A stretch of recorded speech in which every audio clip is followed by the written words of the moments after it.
प्यारे बच्चों, सुप्रभात। आज हम करेंगे अगला अध्याय जिसका नाम है सर्वे भवन्तु सुखिनः, यानी कि सभी सुखी हों, सबका कल्याण हो। इस भावना से ओतप्रोत है ये पाठ, यानी कि मानव समाज का कल्याण होना चाहिए। सर्वे भवन्तु सुखिनः पाठ में ऋग्वेद के 10वें मंडल के 19 सूक्त के संज्ञान सूक्त के 4 श्लोकों को लिया गया है। श्लोक होता है सूक्त। इसके पहले मंत्र में अग्नि देवता की स्तुति की गई है। इस सूक्त के शेष 3 मंत्रों में संज्ञान देवता की उपासना निहित है। इस सूक्त के ऋषि सवनन हैं। ऋषि सवनन होता है आंगिरस, ऋषि आंगिरस हैं। इसके सूक्त के मंत्रों का उद्देश्य मानव का कल्याण है, मानव समाज में एकता स्थापित करना है। ओम सम समिद्धुवशे वृषन्नग्ने विश्वनार्य आ इडस्पदे समिधशे स नो वसुन्याभर। सम असम होता है अच्छी तरह से। सम असम क्या होता है? अच्छी तरह से। इत होता है निश्चय ही। युव से मिलाते हो। वृषण कामनाओं के वर्षक। अग्नि अग्नि देवता। विश्वानी विश्व के सभी प्राणियों के। अर्य प्रभु स्वामी या प्रभु या मालिक ईश्वर। आ अच्छी, जैसे ना विश्वानर्य, विश्वानी होता है विश्वानी अर्य है, यानी सभी प्राणियों, विश्व के सभी प्राणियों के प्रभु। आ अच्छी तरह से। इड है इसके, यानी पृथ्वी के। पदे स्थान। इधय से प्रदीप्त। स वह। न हमें। वसुनी धन। आभार प्रदान करो। ये जो प्रसंग है, हमने जो पाठ में पढ़ा था उन्हीं लाइनों को लेना है यहाँ से, जो ली लाइनें जो हमने पढ़ी हैं, तो बताना है। प्रसंग में ऋग्वेद के संज्ञान सूक्त के इस पहले मंत्र में अग्निदेव की उपासना करते हुए ऐश्वर्य प्रदान करने की प्रार्थना की गई है। ऋषि समनन यानी कि आंगिरस, ऋषि आंगिरस तथा अनुष्टुप छंद है। हे कामनाओं के वर्षक, यानी कि वर्षा करने वाले अग्नि प्रभु यानी अग्निदेव, आप सभी सुखों को प्रदान करने वाले हो।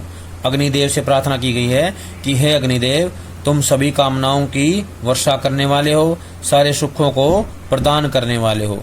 आप सभी प्राणियों में व्यापक अंतर्यामी ईश्वर हैं। आप यहाँ यज्ञ वेदी पर प्रदीप्त किए जाते हैं। जब भी यज्ञ किया जाता है तो धरती के ऊपर जो है अग्निदेव को ही प्रदीप्त करते हैं, अग्निदेव को ही प्रज्वलित करते हैं। वह हमें विभिन्न प्रकार के ऐश्वर्य धन आदि प्रदान करें। वह कौन? अग्निदेव। वो जो अग्निदेव हैं हमें क्या करें? विभिन्न प्रकार के ऐश्वर्य धन आदि प्रदान करें। हिंदी देखें। हे प्रभु, तुम शक्तिशाली हो, बनाते सृष्टि को। वेद सब गाते तुम्हें हैं, कीजिए धन वृष्टि को। अगला श्लोक है सम गच्छ धवम सम वद धवम सम वो मनांसी जानताम। देवा भागम यथा पूर्वे संजानाना मुपाश्यते। सम होता है साथ साथ मिलकर।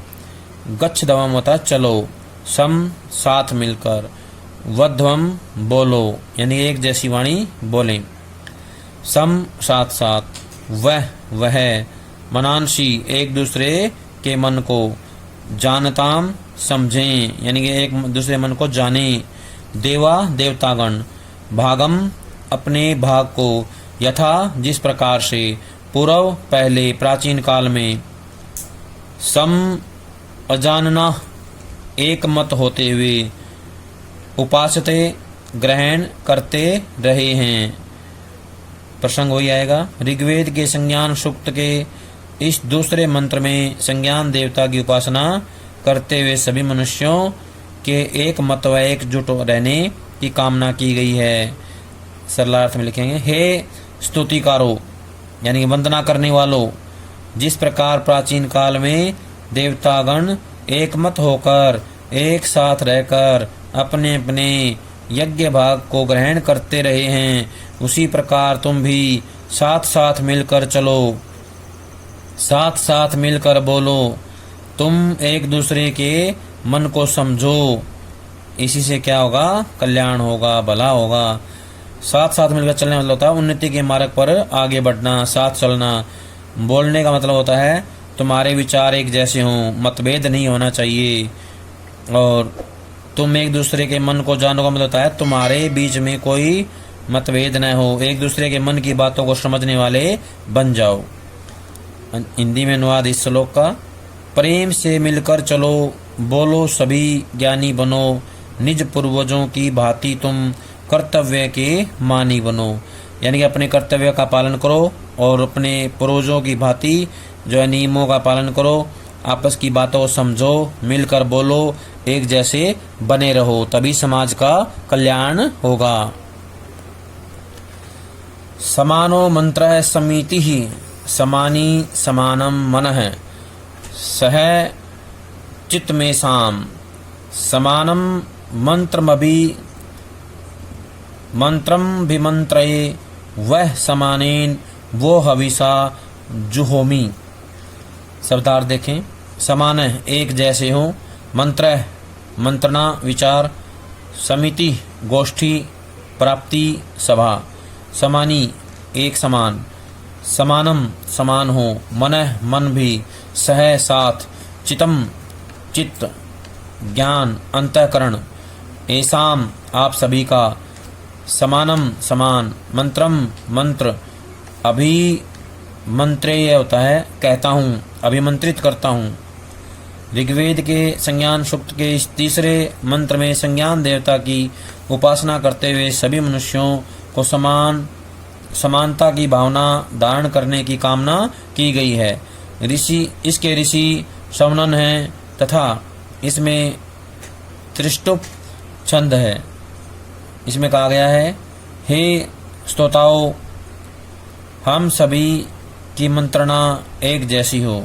मंत्रणा मतलब होता है विचारधारा, सोच, एक दूसरे की सोच जो है समान होनी चाहिए, बराबर होनी चाहिए, एक जैसी होनी चाहिए। हमारी गोष्ठी यानी कि सभाएं, हमारी सभा भी एक समान हो, भेदभाव रहित हमारी सभा होनी चाहिए। आप सभी का ज्ञान या अंतःकरण के साथ साथ मन भी समान होना चाहिए। मैं आप सभी को एक समान मंत्र से अभिमंत्रित करता हूँ। मैं तुम्हारे लिए एक ही हवि की आहुति देता हूँ, यानी कि यज्ञ करता हूँ, सबके लिए एक जैसा यज्ञ करता हूँ, अर्थात एकता रूपी हवि को समान रूप से प्रदान करता हूँ। जब हर तरह से एकता होगी, हर प्रकार से एकता होगी, तभी समाज में एकता आएगी, समाज एक बनेगा। हिंदी देखें श्लोक की, हो विचार समान सबके, चित्त मन सब एक हों, ज्ञान देता हूँ बराबर, भोग्य पा सब नेक हों। अगला श्लोक है, समानी वै आकुति ही समाना हृदयानी वै, समानमस्तु वो मनो यथा वह सुसहस्ति।